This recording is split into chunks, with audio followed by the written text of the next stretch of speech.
Hello. So today I want to talk about something slightly different than usual, more of a personal anecdote, something that happened to me yesterday. But while we're waiting to enter funworld, you can subscribe and I will try to lay out first what happened, and then some additional thoughts around it. So yesterday we went to this matcha place, this drink place where we often go. They have good drinks. It's in Shibuya, and we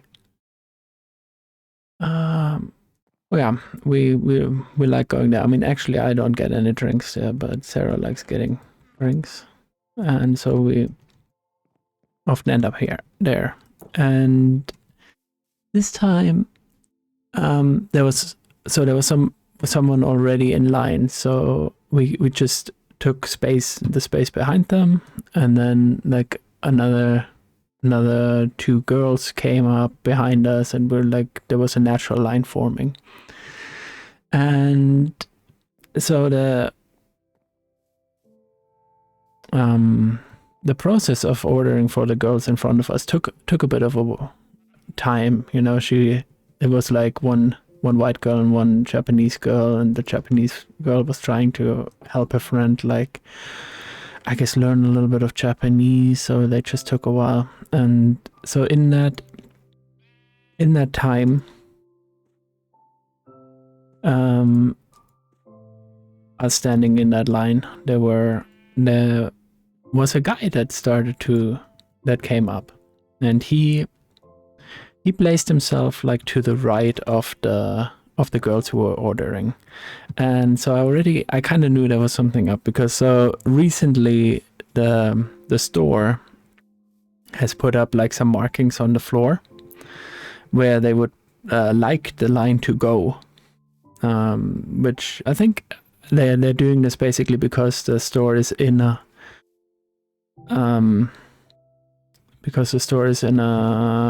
department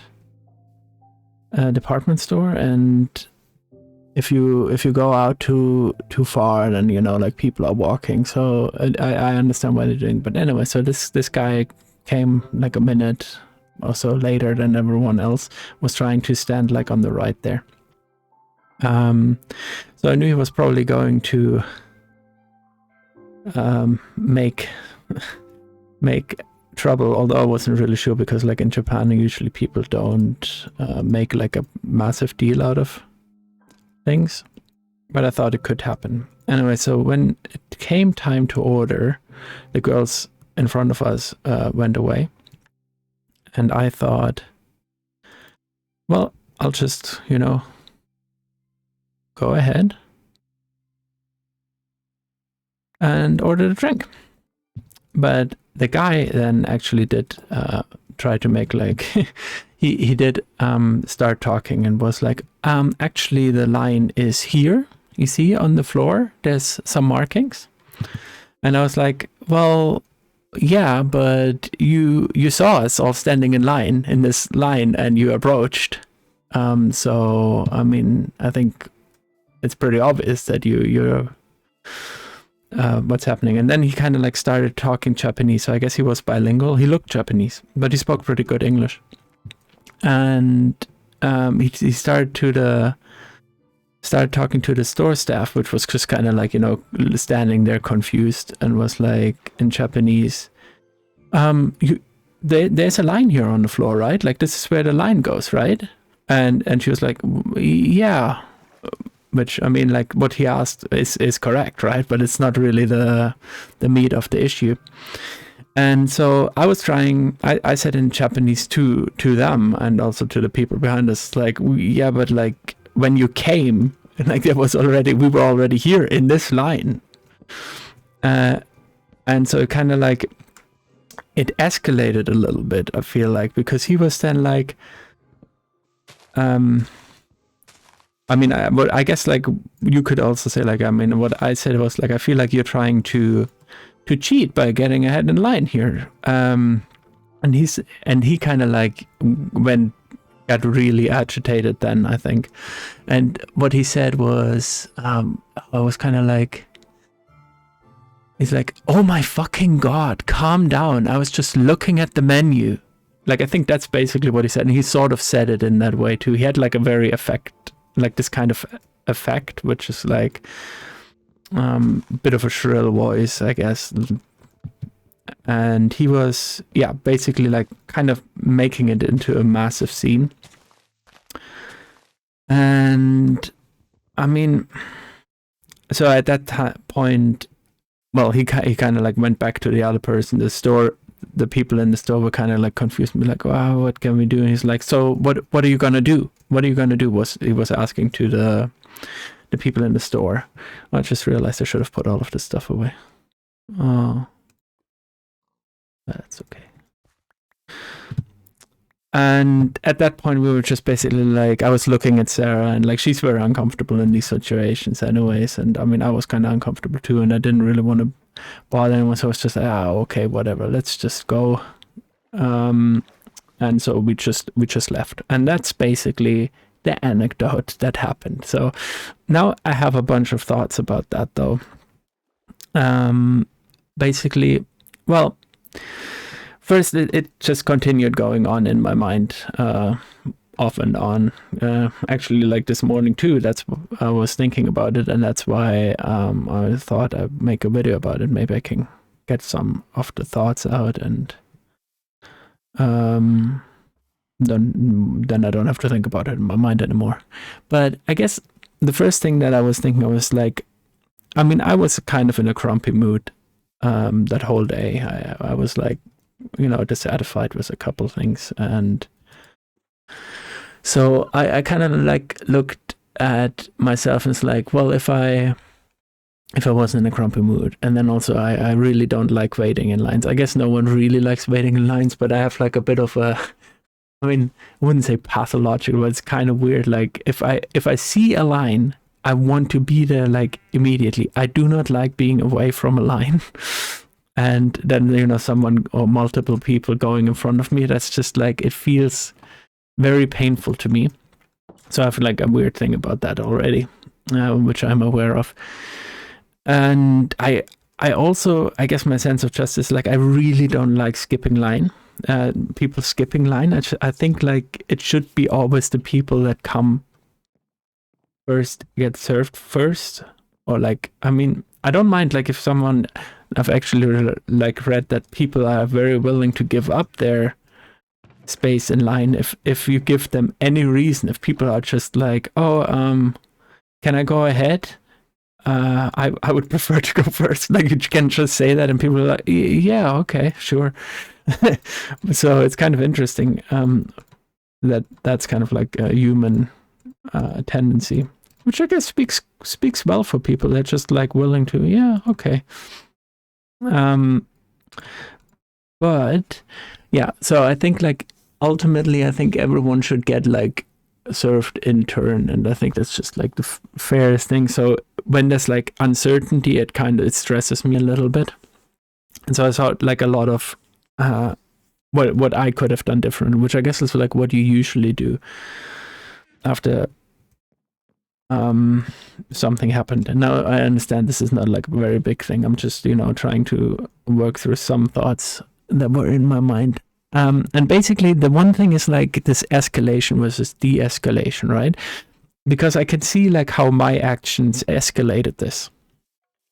I do still think like morally I'm right, but I can see it's like, okay, I could have acted differently. Say if I wasn't so grumpy, I could have been like, okay, dude, just, you go ahead or whatever. And then like, the other people, we could have done this, things like that. Or I could have been like, the other thing, because I knew of the line and I saw that this was going to come up, I already feel like, well, I didn't even have to let it go this far. I could have already maybe done something to fix it ahead of time. So I was like I think that's kind of why I was like, I didn't act in the way that I would hope I would act, right? Like I kind of see fault in myself there, and that's why it's kind of sticking in my mind. And then additionally, I'm kind of like, I'm thinking about like, well, what was his behavior about, right? Like I mean, I said like I was in a foul mood. Maybe he was in a foul mood too, right? Like, I mean, he probably was somewhat, at least afterwards. And I don't know. So it's kind of difficult to like judge them, but like obviously in the interaction you kind of see the other person as a very rude enemy, or basically, you know. And so yeah, that kind of went off in my mind. Like, what can I do to escalate and or de-escalate in the future, and what I guess is my self-perception of myself as someone who does who does well, I'm really trying to figure out how to formulate it, like what to do in a situation like this in terms of the identity that I conceive of for myself. Okay, yeah, I think I made that more convoluted than it needed to be, but yeah, so this is one thing that's been going on in my mind. And then the other thing is a little bit yeah, so I mean, one thing that I think also is a reason why it sticks in my mind is because it corresponds with an insecurity of mine, which is basically the usage of Japanese, right? Because I do think the one sentence I said, I think it was all right, like it was understandable. And like, but I don't have an ability to express myself as well as I can in English. Although, if you're listening to this, perhaps you're like, I don't think you're expressing yourself that well in English either, my friend. But I definitely speak English better than Japanese. And so I can't really wield Japanese as a tool to express myself, or also as a tool to, well, get my way, or change the situation in my favor, generally. I mean, I can, but I'm like, not to the degree that I would like to. And so that's an insecurity of mine. And I think like this, probably having to do this, speak Japanese in a public space, then also ultimately not getting what I think was the right and just thing to happen, but just rather caving in for a multitude of reasons. It kind of felt, I think, painful, and this was one of the other reasons why it continued to go on in my mind. And what else? Then the other thing is, which is kind of a thing that I just sometimes find slightly annoying, although I can kind of relate to it, and I think it often leads to, like I said, better outcomes in terms of de-escalation. But like, Japanese people are very non-confrontational. And so the girls who were also waiting in line after us were basically just like giving in. It's like, okay, well, all right, we go to the back of the line that's drawn rather than the line that actually exists. And yeah, it's they say like shogunai, which means like you can't do anything about it, but actually you often can do things about it. And I feel like I mean, potentially I could have gotten a better outcome, or at least, you know, avoid some sort of objection to the way things happened. So often when Japanese people say you can't do anything about it, you definitely can, and possibly should. And yeah, so let me see what other considerations were there. Well, one is it wasn't really for me, it was for Sarah. Like, I don't get that drink, and also I am usually more able to deal with like public situations, like I can let it go. Actually, this is also probably one reason why it's interesting, because I'm surprisingly not letting this go in my mind, but rather playing over different aspects of it. So I'm kind of like, I want to talk about this. This is why is this in my mind? But yeah, so one consideration I had was like, well, Sarah's very uncomfortable. We should probably just get out of this situation. And then also we go there a lot. So there's kind of like, well, if you make like a massive scene, it's kind of awkward, isn't it? Right? So yeah, there were like these considerations in terms of how I acted. The other thing that I also was thinking about at the time, and also like a lot more afterwards, is the girl at the counter, right? Like, I mean, she's not asking for the situation. She's like, I don't know, probably an 18-year-old doing a part-time job, to make some money or something like that. That's kind of the vibe for the people who work there, I would say. And I mean, she has no she has no part in it. Like, it's unfair to really put this on her. That's what I really didn't like when the guy was like, so what are we gonna do to the store girl, which is just like, I mean, come on, like, we should just like solve this among ourselves, right? Like, what make this like a massive deal? It's interesting, right? Because it's like this person who has basically no authority generally, but is like thrust into a position of authority in this really small, try not to die of lava, in this really small manner, where they can arbitrate somewhat, but I don't know, it shouldn't be on them. And so I don't know, I mean, maybe I'm a bit overthinking it, and like this, on the whole, probably like the interactions are better than in a lot of other places, but that was kind of awkward. And then one thing that actually I'm not thinking that much about, but talking to Sarah about it, was like, the appearance of how do foreigners behave in the country is kind of like a model. You have to be a model to be accepted in a way and make no mistakes. Or like, at least this is kind of an idea that people have. And so in terms of how people would view the situation, there is like a real question of like, is it, oh man, these loud foreigners, they're just being annoying or something like that? Or, I mean, alternatively, they could, like, it could also be like a benevolent, oh geez, I'm just gonna run away. It could also be like a benevolent sort of racism, basically, or xenophobia, where they're kind of like, well, we can accept it from them, but why are you making a huge fuss? You're Japanese. This kind of like thing seems to be pretty common.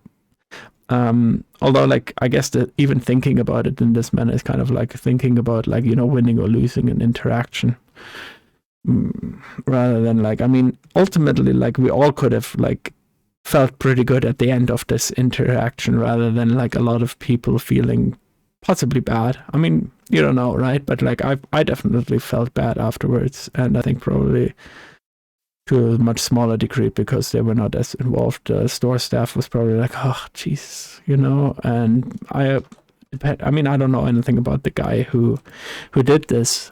Maybe he gets off on this, but I mean, ultimately, you'd think he probably also would have preferred things to just go smoothly and not being like an embarrassing situation in public. Yeah. I mean, I guess you could also have like a bit of an interesting conversation about like, what is the letter of the law versus the spirit of the law, because like I can see like his argument is like, but the lines are here. My argument is like, yeah, but the line is here, right? And like, is it the arbitrary line that someone has drawn that was not used by three parties, or is it well, that wasn't used by three parties, and we all actually agree that you came later. You literally admitted this. You said you were later than all of the other parties, but now you want to be served first. I mean, I didn't say all of this. This is like a framing I'm right in my mind right now thinking about. But yeah, so that's kind of like, he did agreed in to this. So the spirit of the law, I feel like, would have been very much be yeah, okay, so the people who came first, who are in line first, get served first.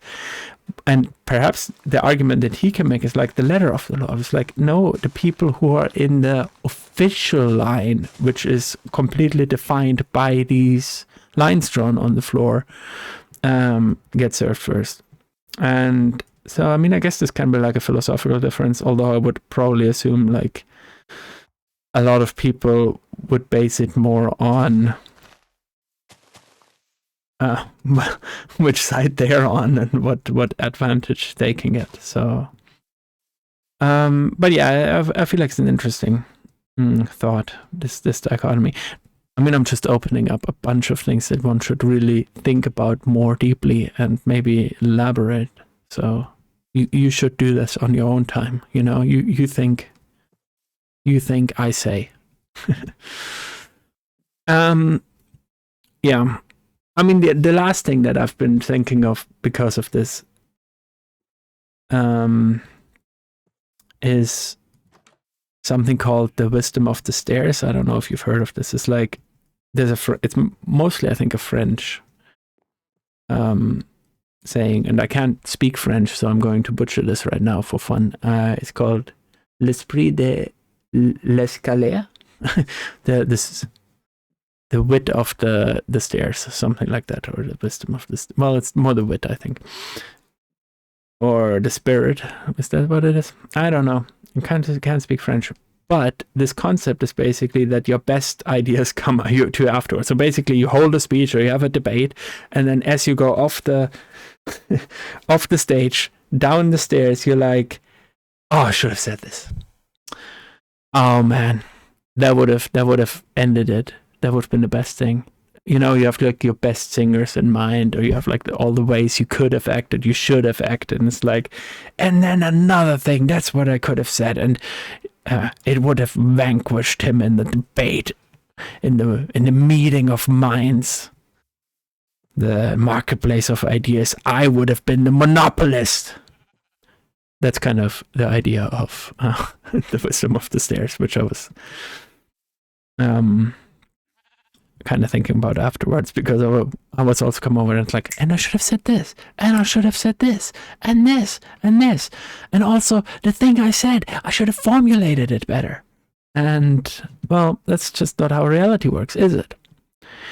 So yeah, these were a bunch of my thoughts. A bit different video today, I think. I hope you had fun listening to me stuttering through some of these thoughts. And if you didn't have fun, you should definitely subscribe, because they're going to be better. If you did have fun, what are you waiting for? This is great content. You should subscribe. And I will see you in the next ones. Oh, my catchphrase. I have a catchphrase. I'm a YouTuber. Stay spoopy, friends.